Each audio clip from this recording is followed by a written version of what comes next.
मुझे ये जीवन क्यों मिला? इतनी बड़ी दुनिया में मेरी क्या कीमत है? इस पर गौतम बुद्ध क्या बोले, आज इस कहानी में हम जानेंगे। स्वागत है हमारे YouTube channel Dinesh inspired voice में। एक समय की बात है, एक युवक गौतम बुद्ध के पास आया। उसने पूछा, भगवान, मुझे ये जीवन क्यों मिला? इतनी बड़ी दुनिया में मेरी क्या कीमत है?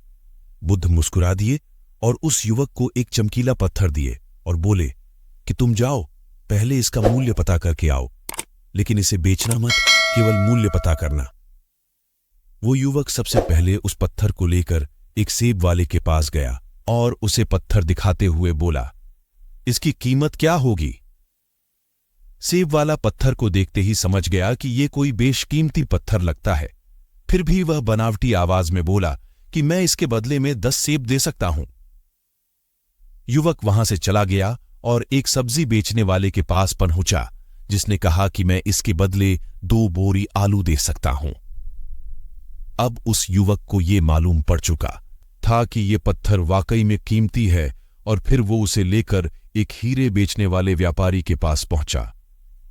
व्यापारी पत्थर को देखकर अचंभित रह गया। उसने कहा कि मैं तुम्हें इसके बदले 15 लाख रुपए दे सकता हूं।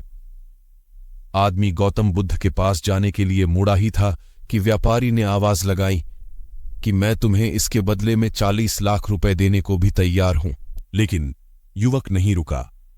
व्यापारी ने गिड़गिड़ाते हुए फिर आवाज लगाई कि तुम मुझे बस वो हीरा दे दो, बदले में तुम जितना धन चाहो मैं देने के लिए तैयार हूं।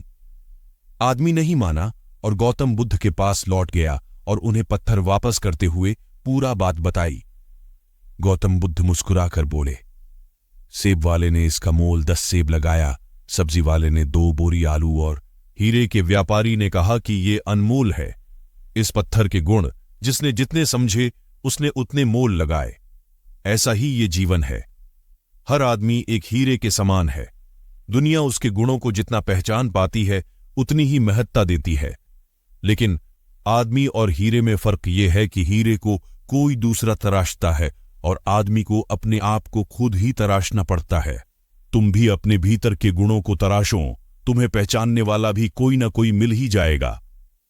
बुद्ध की इस प्रेरक कहानी से हमें यह सीख मिलती है कि इंसान को उसके गुणों के आधार पर महत्व दिया जाता है। मेरे प्रिय मित्रों, गौतम बुद्ध की यह कहानी आपको कैसी लगी? कमेंट में नमो बुद्धाय लिखें।